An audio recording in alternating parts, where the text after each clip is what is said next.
नारी एक माँ है, उसकी पूजा करो।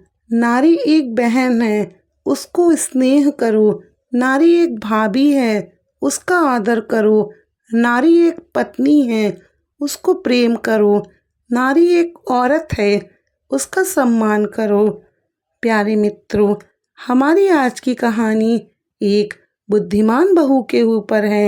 एक स्त्री चाहे तो स्वर्ग जैसे घर को नर्क बना देती है, और वही यदि स्त्री समझदार है तो नर्क जैसे घर को भी स्वर्ग बना देती है।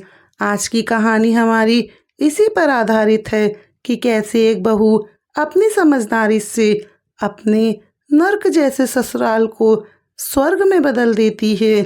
अपनी ससुराल में आई गरीबी, कंगाली, भूखमरी सबको कैसे राजसीय ठाट बाट में बदल देती है।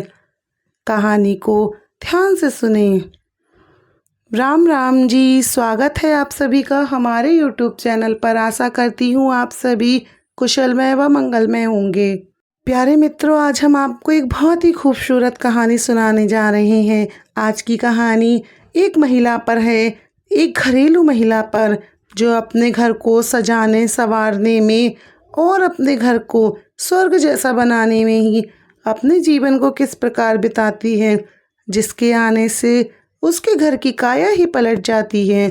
मित्रों, आपसे निवेदन है, कहानी को पूरा सुनिएगा। कहानी इस प्रकार है। बहुत समय पहले की बात है। एक छोटे से गांव में एक धनी जमींदार रहता था। उसके पास बड़ी जमीन जायदाद थी और उसके कई नौकर चाकर थे। उसके घर में कई तरह के लोग काम करते थे।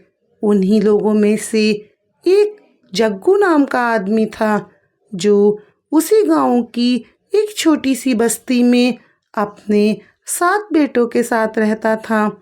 जग्गू की पत्नी का कई वर्ष पहले ही देहांत हो चुका था और अब वह अकेले ही अपने बच्चों की देखभाल करता है और अपने बच्चों की बड़ी ही गरीबी हालत में पालन पोषण करके उसने बड़ा किया है। जग्गू की स्थिति बेहद ही साधारण सी थी। वह एक टूटी फूटी सी झोपड़ी में अपने बच्चों के साथ मुश्किल से ही अपने दिनों की गुजर बसर करता था। जग्गू और उसके बेटों ने जमींदार के खेतों में मेहनत मजदूरी कर अपना पेट पाला। हर शाम उन्हें मेहनत का फल मिलता था। मजदूरी के रूप में जमींदार उन्हें चने और गुड़ देता था। वे चने भून कर खाते थे और अपना दिन निकाल लेते थे। इस तरह से उनका घर का खान पान चल रहा था। इस छोटे से परिवार के लिए यही उनका भोजन था और वे इसी में ही खुश रहते थे। गांव की बस्ती के लोग जग्गू से बहुत प्यार करते थे, क्योंकि जग्गू एक भला और नेक मनुष्य था। लेकिन वे ये भी जानते थे कि उनकी जिंदगी कितनी कठिनाई से कट रही है। जब उनके बड़े बेटे की उम्र शादी के लायक हो गई तो गांव के लोगों ने, उनमें से कुछ बुजुर्गों ने जग्गू को सलाह दी कि उसे अब अपने बड़े बेटे की शादी कर देनी चाहिए। कुछ दिन बाद जग्गू ने अपने बड़े बेटे की शादी कर दी और कुछ समय बाद उसकी बहू घर पर आ गई। उस दिन जब नई बहू अपने ससुराल के दरवाजे पर आई तो झोपड़ी के बाहर हल्ला गुल्ला मच गया। गांव के सभी लोग नई बहू को देखने के लिए इकट्ठा हो गए थे। हर कोई उसे देखने के लिए बेताब था। जैसे ही भीड़ छटी और लोग अपने अपने घर लौट गए, काम पर जाने वाले लोग अपने अपने काम पर चले गए। एक बूढ़ी औरत जो जग्गू के घर के बराबर में ही रहती थी, उसने बहू से कहा कि बेटी, अगर तुम्हें किसी चीज़ की ज़रूरत हो तो संकोच मत करना। मैं तुम्हारे पास वाले घर में ही रहती हूँ, मेरे घर आ जाना। जब सब लोग चले गए तो बहू ने पहली बार घूंघट उठाकर अपने ससुराल को देखा वहाँ का नज़ारा देख करके तो उसका कलेजा मुंह को आ गया। एक टूटी फूटी झोपड़ी, खूंटी पर टंगी कुछ पुरानी पोटलियाँ और बाहर से बने 6 चूल्हे। इन चूल्हों को देख करके तो उस नई नवेली बहू की आंखें ही भर आईं। उसे तो समझ में ही नहीं आ रहा था कि वह इस गरीबी हालत में कैसे अपना जीवन बिताएगी। उसका मन हुआ कि वह तुरंत ही यहाँ सब कुछ छोड़ करके अपने मायके चली जाए, लेकिन फिर उसने सोचा वहाँ कौन से सुख भरे होंगे, माँ तो रही नहीं है, भाई भौजाई के घर में कितना सुख मिल जाएगा। वहाँ भी भैया और भाभी के राज में नौकरानी ही बनकर रहना पड़ेगा। यही सब बातें सोच करके नई नवेली बहू जोर जोर से रोने लगी और रोते रोते थक गई। थक करके शांत होकर के बैठ गई। उसके मन में एक विचार आया और उसने सोचा कि अब क्या हो सकता है, जो होना था वो तो हो ही गया। फिर वह तुरंत ही पड़ोस में रहने वाली उसी बूढ़ी अम्मा के घर पे गई और उनके घर पे जाकर बूढ़ी माता से बोली, अम्मा अम्मा, क्या आपके पास एक झाड़ू मिलेगी? बूढ़ी अम्मा ने उसे झाड़ू, गोबर और मिट्टी दी और साथ में अपनी पोती को भी भेज दिया ताकि वह उसकी मदद कर सके। वापस आकर बहू ने सबसे पहले 5 चूल्हे फोड़ दिए और फिर सिर्फ एक चूल्हे को सही करके उसको पोत करके रख दिया। उसने झोपड़ी की सफाई की, गोबर मिट्टी से झोपड़ी और उसके आसपास का हिस्सा लीप दिया। फिर उसने सभी पोटलियों में से चने निकालकर उन्हें एक साथ रख दिया और अम्मा के घर जाकर उन्हें पीस लिया। अम्मा ने उसे साग और चटनी भी दी। बहू ने चने के आटे की रोटियां बनाई और सबको खाने के लिए बुलाने का इंतजार करने लगी। शाम को जब जग्गू और उसके बेटे काम से लौटे तो उन्होंने देखा कि वहाँ सिर्फ एक ही चूल्हा है। वे गुस्से में आ गए और जग्गू अपनी बहू पर चिल्लाने लगा कि इस औरत ने तो आते ही सारा सत्यानाश कर दिया। अपने आदमी का चूल्हा फोड़ छोड़ करके बाकी सबके चूल्हे फोड़ दिए।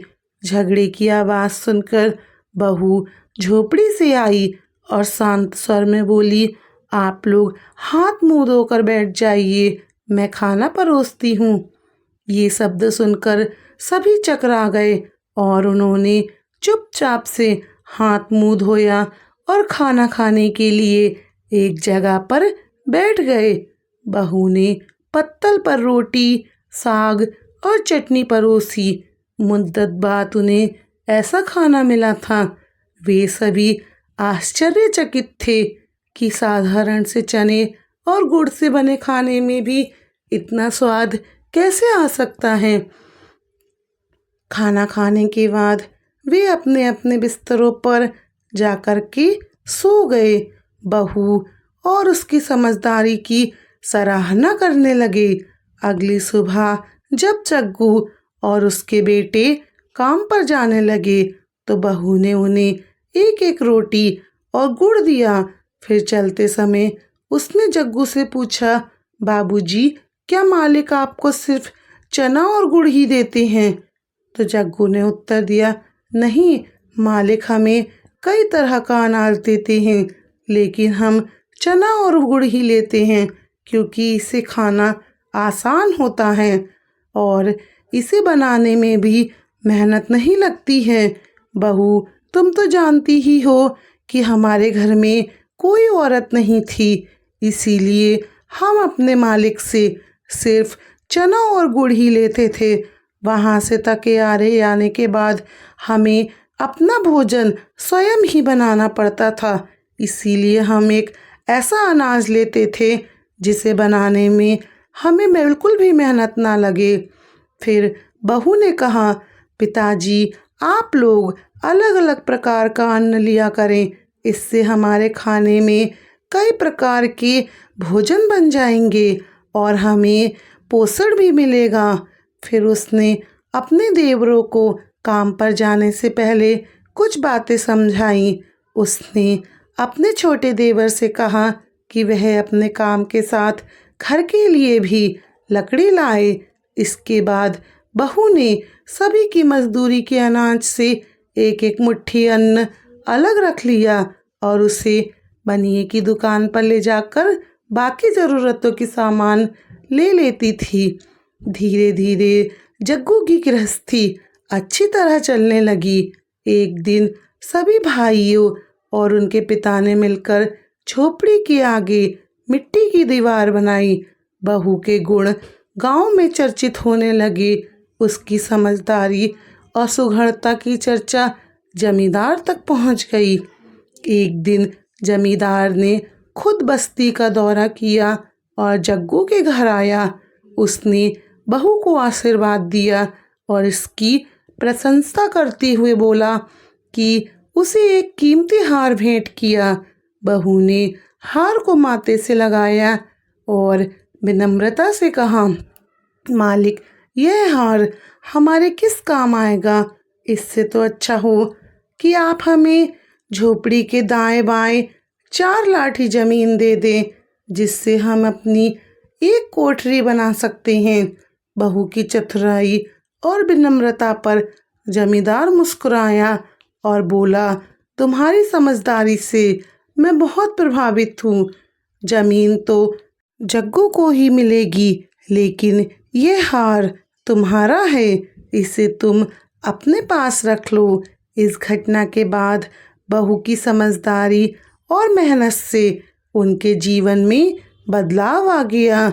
उनके घर में अब सिर्फ एक ही चूल्हा था, लेकिन वह चूल्हा पूरे परिवार के लिए काफ़ी था। उस छोटे से झोपड़े में अब केवल गुड़ और चने की जगह प्यार, समझदारी और एकता ने जगह ले ली थी।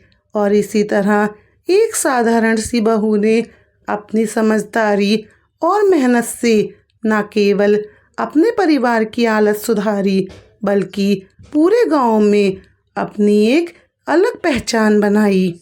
मित्रों, ये थी आज की कहानी।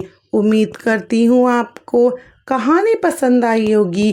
कहानी पसंद आए तो हमारे चैनल को सब्सक्राइब करें, वीडियो को लाइक और शेयर करें और हमारे चैनल पे यदि नए हों तो कमेंट बॉक्स में जय श्री राम ज़रूर लिखें। आप सभी को हमारी राम राम जी।